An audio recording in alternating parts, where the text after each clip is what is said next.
I want to provide a quick update coming out of 2020 around ADA compliance. What we saw in 2020 was a significant increase in ADA lawsuits associated with websites. There were almost 10 lawsuits every business day filed between federal court and California Unruh Act state court actions. And of those, the trend increased over the course of the year.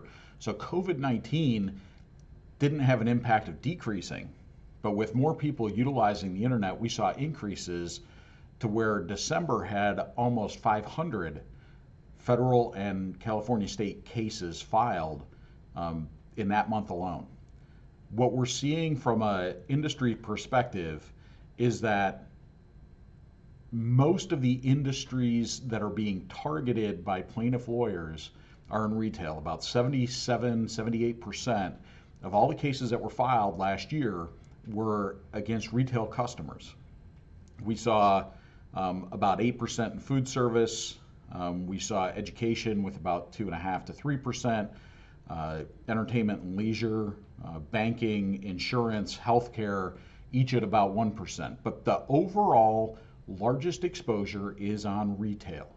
And you become a real risk when folks have a combination of a lot of time on their hands to be able to search the internet, a lack of money to be able to do anything with it, and a very favorable court system to be able to access it. We saw the top states in 2020. We saw New York as the #1 state for ADA cases. Almost 1,800 cases were filed in New York in 2020 alone. Almost half of all the cases filed were in New York. California had 1,000. Florida had over 500. Pennsylvania came in next with about 200, and then the rest of the states were relatively small numbers, less than 100 apiece. But if you're in New York, California, Florida, or Pennsylvania, and you're in retail, you've got a target on your back from plaintiff lawyers associated with ADA compliance.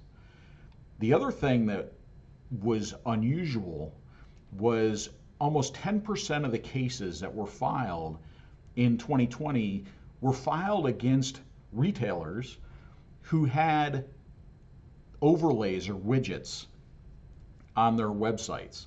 So again, one of the things that comes out of the court filings that we saw in 2020 was that just having a tool on your website to be able to provide accessibility improvements is not enough to get you protected from that filing. And again, the other thing to keep in mind is of all these filings, these are only the ones that made it into court.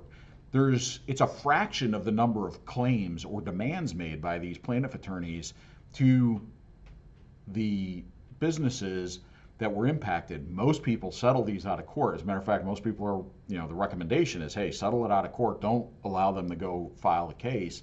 It's going to cost you a lot more. So there could be 10 times as many claims made and out of court settlements that were made in 2020 related to these ADA accessibility cases.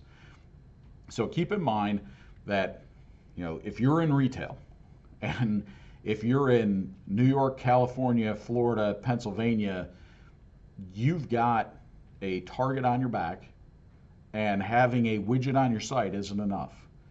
So make sure that you've got a comprehensive approach to accessibility, because just a plugin isn't going to do it for you.